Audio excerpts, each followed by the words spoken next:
नमस्कार, news nation आप देख रहे हैं। आपके साथ मैं हूं विद्यानाथ झा। लॉकडाउन 4.0 और इस लॉकडाउन के दौरान आप क्या कर सकते हैं, क्या नहीं कर सकते। सबसे पहले मोटी मोटी बातें आप जान लीजिए इस लॉकडाउन के बारे में, उसके बाद विस्तार से तफसील से आपको बताएंगे। जो आप जानना चाहते हैं हर जानकारी आप तक पहुंच जाएंगे। लेकिन शुरुआती तौर पर आपको बता देते हैं कि बड़ी बात यह है कि 31 मई तक इस लॉकडाउन को बढ़ा दिया गया है, यानी कि 14 दिनों के लिए लॉकडाउन को और बढ़ा दिया गया है।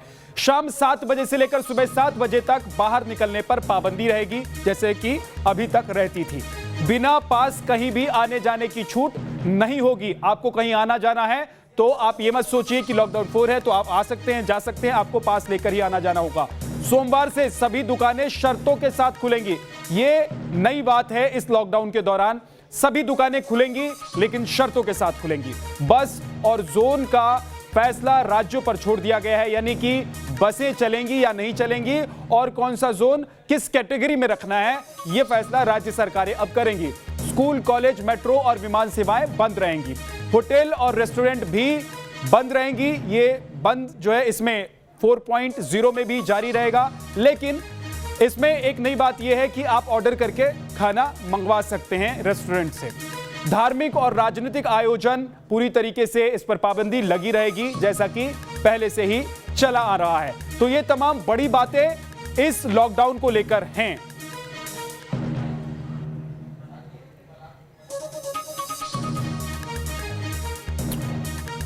और हमारे साथ हमारे तमाम सहयोगी जुड़ गए हैं इस बड़ी खबर पर जानकारी देने के लिए। मधुरेंद्र, सैयद आमिर हमारे साथ जुड़े हैं, निखिल हमारे साथ जुड़ गए हैं और साथ ही जितेंद्र भी हमारे साथ भोपाल से जुड़ेंगे।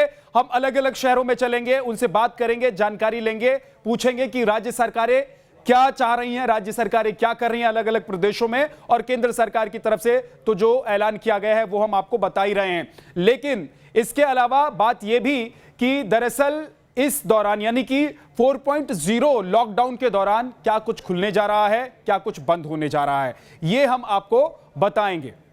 लेकिन दर्शकों को यह जानना आज जरूरी है लॉकडाउन 4.0 में कि उनके लिए अब क्या कुछ आसान होने जा रहा है, क्या कुछ वैसा ही रहेगा जैसा कि अभी तक चला आ रहा था। और इसीलिए हमने बहुत विस्तार से जानकारी आपके लिए इकट्ठा की है ताकि आप इसको समझ पाएं। मेरे साथ मेरे सहयोगी नवेद दूसरे स्टूडियो में मौजूद हैं, उनके पास चलते हैं। नवेद, सबसे पहले हम आपसे यह समझना चाहेंगे और मुझे लगता है कि हमारे तमाम जो दर्शक हैं वो ये जानना चाहेंगे कि ट्रांसपोर्टेशन को लेकर सरकार की तरफ से क्या फैसला लिया गया है, यानी कि आने जाने आवाजाही के लिए सरकार ने क्या कुछ नियम बदले हैं, क्या कुछ नियम पुराने रखे हैं। तो विद्या, ये आपने बिल्कुल सही कहा। लॉकडाउन में सबसे ज़्यादा दिक्कत या तस्वीरें हम उन्हीं लोगों की देख रहे हैं जो यहाँ से वहाँ जाना है, जिनमें प्रवासी मजदूर भी हैं, दूसरे लोग जो फंसे हुए हैं लॉकडाउन की वजह से। 51 दिन से ज़्यादा वक्त गुजर गया है और वो अब अपने घर या उन जगहों पर जाना चाहते हैं जहां से वो अभी इस वक्त फंसे हुए हैं। इसलिए ट्रांसपोर्टेशन सबसे बड़ा सवाल यहां पर पैदा होता है। और जैसा प्रधानमंत्री नरेंद्र मोदी ने भी कहा था कि ये लॉकडाउन 4 जो है अलग रंग में होगा, तो वही रंग हम आपको बताते हैं। ट्रांसपोर्ट में क्या क्या चीजें रियायत दी गई है और क्या क्या चीजें ऐसी है जिसमें कोई रियायत लॉकडाउन 4 में भी नहीं है। तो मेट्रो सेवा को लेकर कई राज्य ऐसे थे विद्या जो पूछना चाह रहे थे, क्योंकि लाइफलाइन बन चुकी है मेट्रो। कई, आप मुंबई की बात कर लीजिए, कलकत्ता की बात कर लीजिए, दिल्ली की बात कर लीजिए, बगैर मेट्रो के यहाँ कोई काम सोचा नहीं जा सकता। तो ऐसे में बार बार ये मांग की जा रही थी कि क्या मेट्रो शुरू होगी लॉकडाउन 4 में, क्योंकि ऑफिसेस खोलने की इजाजत दे दी गई है।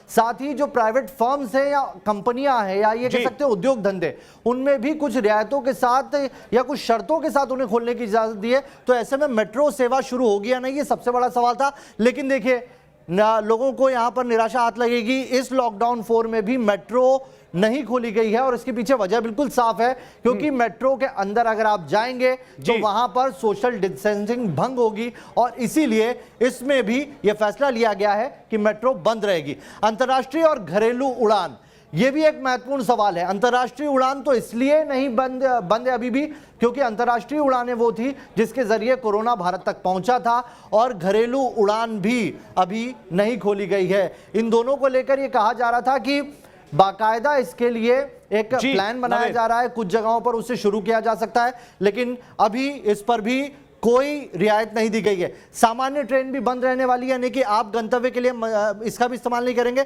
स्पेशल ट्रेन जो चल रही है वो चलती रहेगी। यानी कि अभी जो श्रमिक स्पेशल ट्रेन आप देख रहे हैं वो चल रही है, वो चलती रहेगी। और बसों को लेकर भी ये कहा गया है कि 2 राज्य आपस में सहमति के साथ इन बसों को शुरू कर सकते हैं। विद्या जी नवेद, इसका मतलब यह है कि बाकी सारे नियम पुराने वाले ही हैं, एक नया नियम है और निर्देश ये है कि बसों की आवाजाही को लेकर राज्य सरकारें आपस में तय कर लें कि वो बसें चलाना चाहती हैं या नहीं चलाना चाहती हैं। ये इसमें एक नया ऐड है। लेकिन नवेद, अभी तमाम बच्चे घर से पढ़ाई कर रहे हैं, घर से वो ट्यूशन क्लासेस अटेंड कर रहे हैं और इन बच्चों में, इनके माता पिता में आज ये जिज्ञासा जरूर होगी कि आने वाले दिनों में यानी कि इस 4.0 लॉकडाउन में शिक्षा संस्थान को लेकर क्या फैसला लिया गया है, क्या कहा गया है, क्या दिशा निर्देश है नवेद? जी विद्या, देखिए शिक्षण संस्थान क्योंकि अभी ऑनलाइन क्लासेस और ये हमने एक नया कल्चर देखा है, लेकिन इसको लेकर लॉकडाउन 4 में समझ लीजिए शिक्षण संस्थान में स्कूल बंद रहने वाले हैं, कॉलेज भी बंद रहेंगे और कोचिंग भी बंद रहने वाली है। ऑनलाइन जो प्रोसेस अभी तक चल रही है, जो कई स्कूल कॉलेज और सरकारी स्कूलों ने भी शुरू की है, वो व्यवस्था अभी भी जारी रहेगी। लेकिन इसमें इसलिए ज़्यादा दिक्कत नहीं आने वाली है विद्या, क्योंकि अभी देख लिये मई और जून का वक्त चल रहा है। ऐसे में ज़्यादातर स्कूल जो है वहाँ पर जो है समर हॉलीडेज चल रहे हैं और ऐसे में यहाँ ज़्यादा फर्क पड़ता दिखाई नहीं देता है।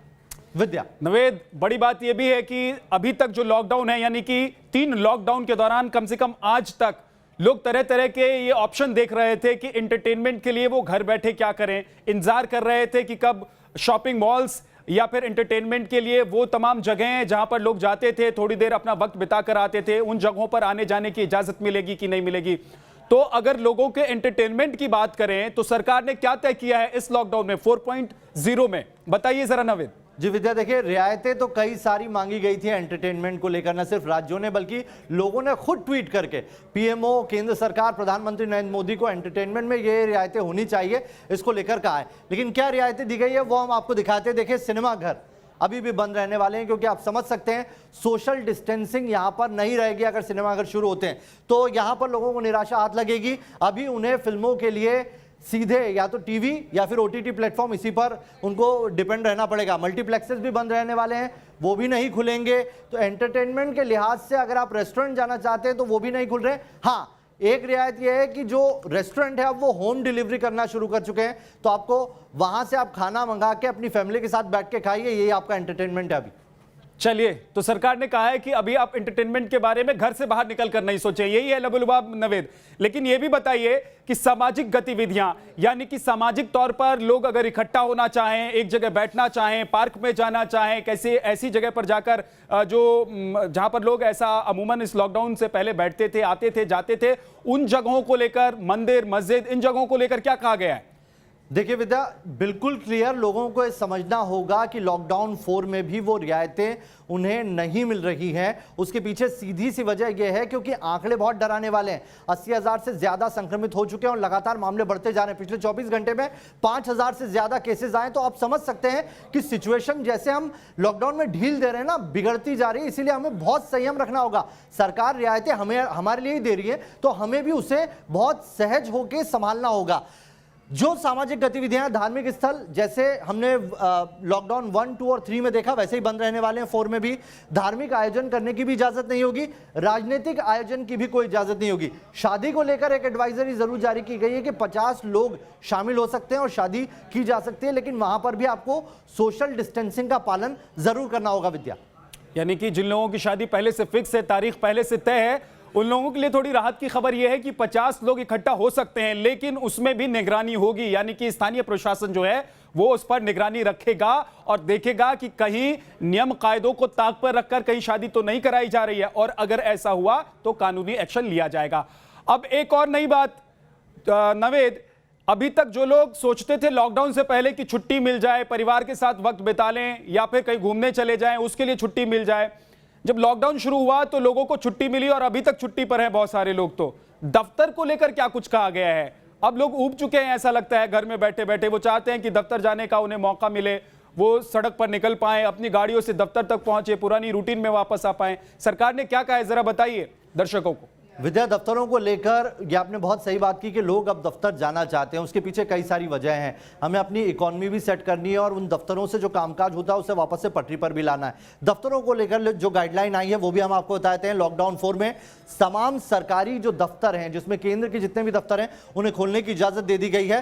प्राइवेट दफ्तरों को भी खोलने की इजाजत मिली है, लेकिन शर्तों के साथ, यानी कि 33% कर्मचारियों के साथ आप दफ्तर को खोल सकते हैं। लेकिन यहां पर यह ध्यान रखना बहुत जरूरी है, यहां पर तमाम सरकारों ने, जिसमें राज्य सरकार उत्तर प्रदेश की है, उसने तो साफ तौर पर कहा है कि अगर यहां सोशल डिस्टेंसिंग या जो तमाम मॉनिटरिंग रखी गई है, जिसमें बार बार आपको सैनिटाइज करना है दफ्तर, इससे ज्यादा लोग यहां काम नहीं कर सकते, उनका कहीं भी अवहेलना हुई तो उनके खिलाफ कार्रवाई की जाएगी। तो सरकारी दफ्तर खुलेंगे, प्राइवेट दफ्तर भी खुलेंगे, लोग अब दफ्तर जा सकेंगे, लेकिन उन्हें वो नियम फॉलो जरूर करने होंगे विद्या, जो सरकार की तरफ से बनाए गए।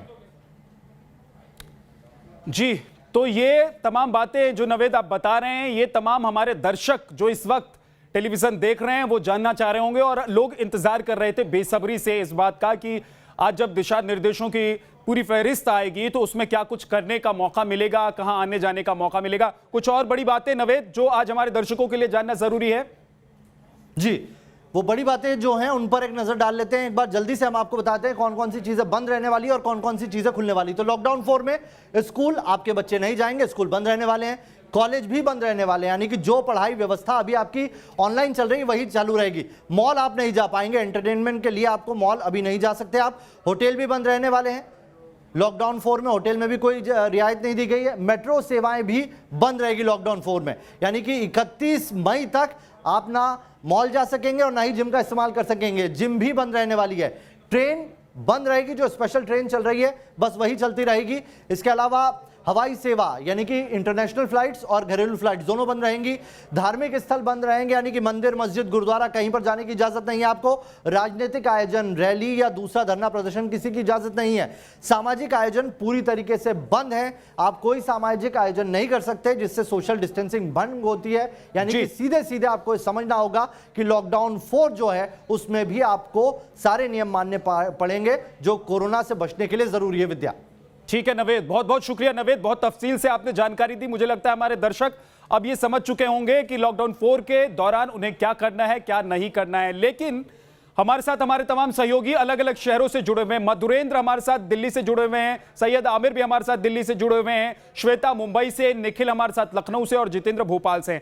लेकिन सबसे पहले मधुरेंद्र, मैं आपके पास आना चाहता हूं, क्योंकि आज जब ये जानकारी हमने सबसे पहले अपने दर्शकों तक पहुंचाई तब आप बता रहे थे कि क्या अभी तक के लॉकडाउन में हुआ है और क्या नए लॉकडाउन में कर सकते हैं या नहीं कर सकते। मैं अगर आज आपसे पूछना चाहूं, जानना चाहूं कि हमारे दर्शक ये जानना चाहते हैं कि बहुत बड़ी बड़ी बातें जो हैं अब तक जो नहीं हुई और अब जो हो रही हैं वो क्या है, तो बता दीजिए वो क्या क्या है। देखिए, सबसे महत्वपूर्ण बात यह है कि लॉकडाउन 4 के जो गाइडलाइंस हैं उसमें केंद्र सरकार ने राज्यों के अधिकार बढ़ाए हैं। यानी राज्य जो ये मांग कर रहे थे कि कई ऐसे फैसले हैं जो उन्हें लेने दिया जाए, उसकी इजाज़त दे दी गई है। उसमें सबसे महत्वपूर्ण फैसला यह है कि जो जोन्स हैं उनको मार्क करने का अधिकार राज्यों के पास है, यानी red zone, green zone, orange zone और कंटेनमेंट एरिया। ये राज्य डिसाइड करेंगे, लोकल एडमिनिस्ट्रेशन डिसाइड कर सकता है कि किस जिले को किस जोन में रखा जाए और उसमें भी कंटेनमेंट एरिया कौन सा होगा और नॉन कंटेनमेंट एरिया कौन सा होगा।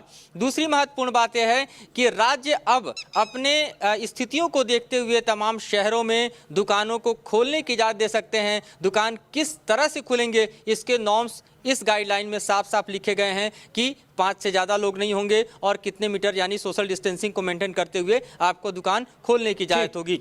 तीसरी महत्वपूर्ण बात यह है कि लोकल ट्रांसपोर्टेशन का सवाल था तो उसको लेकर भी राज्यों को अधिकार दिया है केंद्र ने कि वे लोकल ट्रांसपोर्ट चला सकते हैं तमाम गाइडलाइंस को मानते हुए, और इंट्रा स्टेट भी चला सकते हैं 2 राज्य अगर सहमत हों तो कुल मिलाकर देखा जाए तो राज्यों के अधिकार को केंद्र ने बढ़ाया है और राज्य अब अपने फैसले अपने हित के मुताबिक ले सकते हैं। कुल मिलाकर केंद्र सरकार ने यह कहा है कि हमारे नियम ये हैं, लेकिन आप भी अपने कुछ नियम बता सकते हैं, बना सकते हैं और उसको लागू कर सकते हैं, लेकिन वो केंद्र और राज्य सरकार आपस में बात करके ऐसा कर सकते हैं। सैयद आमिर भी हमारे साथ हैं, उनके पास चलेंगे, लेकिन एक बार मुंबई का रुख कर लेते हैं क्योंकि मुंबई पूरे देश में सबसे बड़ा हॉटस्पॉट है। ये वो जगह है जहां पर सबसे ज्यादा मामले सामने आए हैं अगर एक शहर की बात कर लें हम।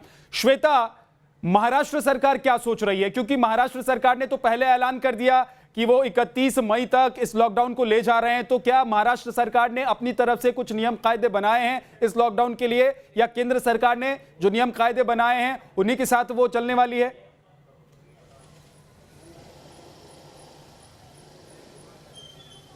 देखिए विद्या, सबसे बड़ी बात यह है कि महाराष्ट्र एक सबसे बड़ा ऐसा राज्य है जहां पर कोरोना संक्रमित मरीजों के आंकड़े सबसे ज्यादा है। जिस तरह से मेरे सहयोगी नावेद ने साफ तौर पर कह दिया कि केंद्र सरकार की जो गाइडलाइन जारी कर दी गई है, अब महाराष्ट्र सरकार पूरी तरह से सशर्तों के साथ में वो स्वीकार कर रही है। और यदि यहाँ पर देखें तो आज के आंकड़े 33,000 जो है वो क्रॉस कर चुके हैं, कोरोना पॉजिटिव मरीजों का आंकड़ा। और मौत का आंकड़ा देखा जाए तो 1998 के पार ये जो है वो मौत का आंकड़ा जा चुका है। लेकिन अब राज्य सरकार इसमें कोताही नहीं बरतेगी, क्योंकि जिस तरह से लॉकडाउन चौथे चरण में पहुंच चुका है, अब राज्य सरकार को ये सबसे बड़ी सावधानी बरतनी होगी कि जो कंटेनमेंट जोन है, सबसे बड़ा इलाका जो धारावी है, जहां पर हॉटस्पॉट घोषित कर दिया गया है, कंटेनमेंट जोन जो है वो घोषित कर दिया गया है, वहां पर किस तरह से कड़ी निगरानी रखी जाएगी, वहां पर पुलिस बल किस तरह से तैनात रखा जाएगा। लेकिन हालांकि राज्य की बात करें, नागपुर, पुणे, मुंबई और तमाम जो ऐसे महाराष्ट्र के वो सिटीज है, जो बड़े शहर है, वहां पर शाम को 7 बजे से सुबह 7 बजे तक पूरी जो है वो कर्फ्यू लगा दिया जाएगा, ताकि जो लोग हैं उनके मूवमेंट पर सबसे ज्यादा ध्यान रखा जाएगा।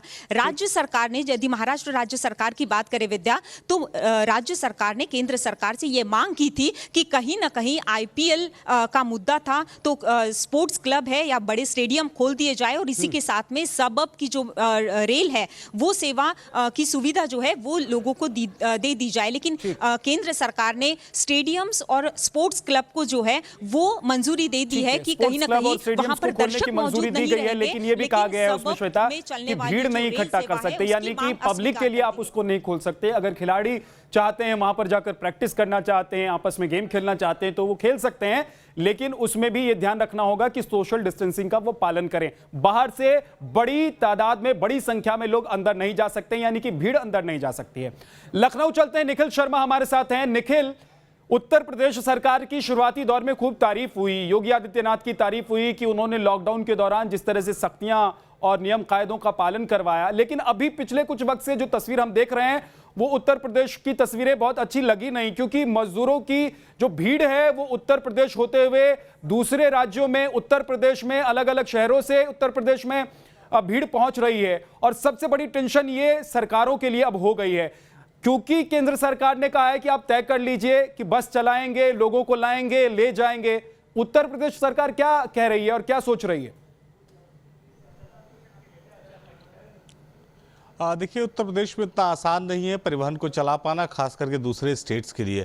तो जिस तरह की सख्ती उत्तर प्रदेश में बढ़ती गई थी, निश्चित तौर पर उसी पर सरकार कायम रहेगी और उसी को लेकर फैसला किया जा रहा है। उत्तर प्रदेश में 4 ऐसे जनपद हैं जो बेहद महत्वपूर्ण हैं कोरोना की दृष्टि से, चाहे वो आगरा हो, चाहे कानपुर हो, गाजियाबाद और इसके साथ सहारनपुर। ये तमाम जनपद हैं जो सरकार की मुश्किलें बढ़ाए हुए हैं। ऐसे में बहुत मुझे नहीं लगता कि उत्तर प्रदेश सरकार बहुत सारे मामलों में रियायत देने वाली है। हाँ, ये ज़रूर है कि दुकानों को खोलने की अनुमति मिल सकती है, उनकी कोई टाइमिंग तय हो सकती है। इसके साथ ही जो सोशल डिस्टेंसिंग का रूल है वो सभी के लिए मान्य होगा, सभी को उसको मानना होगा।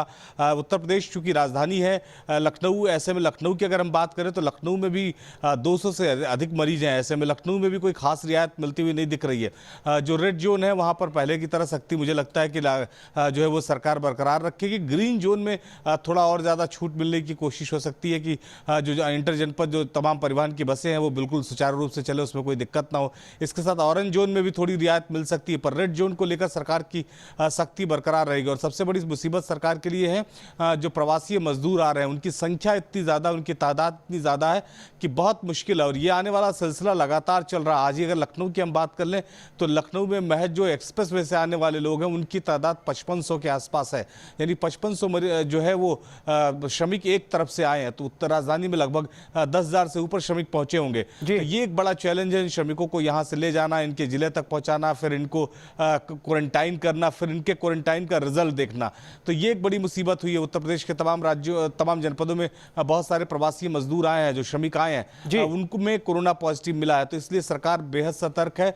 बहुत बड़ी छूट उत्तर प्रदेश में कम से कम नहीं मिलने वाली है। हालांकि जरूर है कि ग्रीन जोन और ऑरेंज जोन में थोड़ी स्थिति सामान्य होगी, लेकिन रेड जोन में सख्ती बरकरार रखेगी सरकार, और मुख्यमंत्री खुद लगातार इसकी समीक्षा कर रहे हैं। फिलहाल सबसे बड़ा चैलेंज सरकार के सामने अगर कहें तो मजदूर हैं, उनको किस तरह से उनके घरों तक पहुंचाया जाए और उनको क्वारंटाइन किया जाए, उनके रिजल्ट देखे जाए कि किस तरह के रिजल्ट आ रहे हैं, उसके बाद ही सरकार कोई फैसला ले पाएगी। जी ठीक है, अब बने रहिए, तमाम हमारे सहयोगी हमारे साथ बने हुए हैं। लेकिन इस वक्त एक बड़ी खबर आ रही है, वो अपने दर्शकों को बता देते हैं। दिल्ली सरकार ने केंद्र की गाइडलाइन का स्वागत किया है। दिल्ली सरकार की तरफ से ये औपचारिक बयान आया है। नई गाइडलाइन हमारे सुझावों के अनुरूप है। केजरीवाल यानी कि दिल्ली के मुख्यमंत्री की तरफ से ये कहा गया है, यानी कि जो केंद्र सरकार की गाइडलाइंस है उस पर पहली प्रतिक्रिया दिल्ली सरकार की और खुद मुख्यमंत्री की आई है। दिल्ली सरकार कल जारी करेगी अपनी गाइडलाइन, यानी कि एक अलग गाइडलाइन, क्योंकि इस 4.0 लॉकडाउन में राज्य सरकारों को छूट दी गई है कि वो अपने हिसाब से भी